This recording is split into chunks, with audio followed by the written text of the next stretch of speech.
When you have a character who's been here for almost 30 years, yes, let that sink in, there are bound to be iterations that heavily deviate from the source.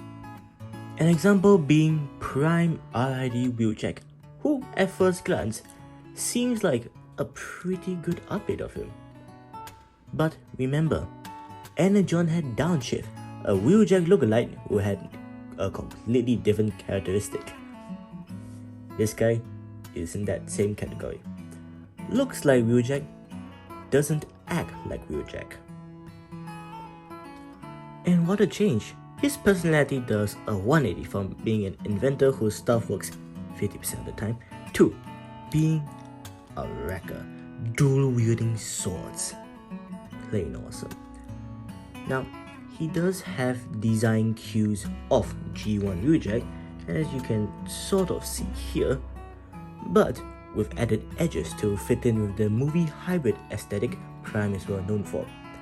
The sweeping edges make any sword pose natural, while also making him ready to kick some ass. Which he does, a lot in the show. Like, he didn't really get a lot of screen time, but when he did, he really kicked a lot of this guy's ass.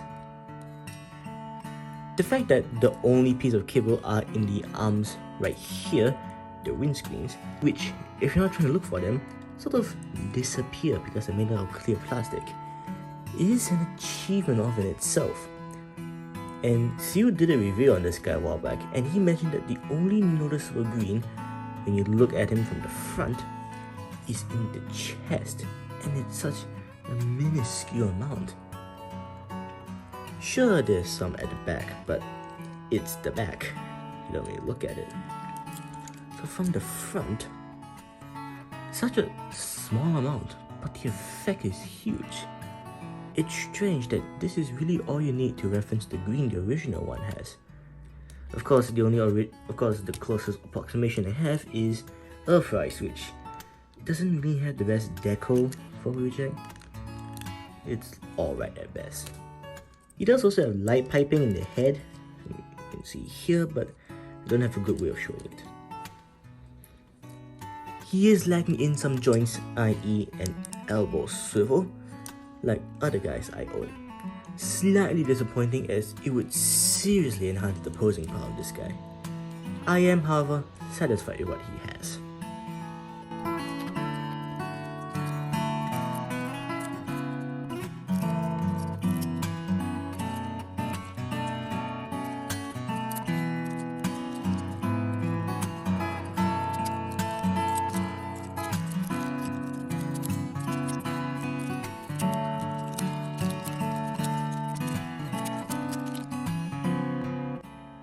The Lancia Stratos 2077 version.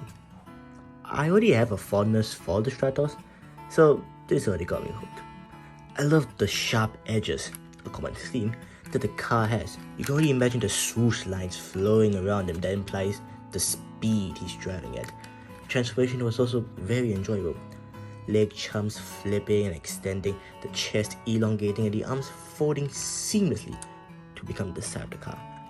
I do want to do it again and again, mostly because I really like what they did with the arms. The front and the back are quite gaping though. I'll just pretend they are to allow air to flow under the car for better aerodynamics, because that's a thing. Now, the swords are very interesting. They can plug right here with these tabs. See? In the front to give it a walrus mode.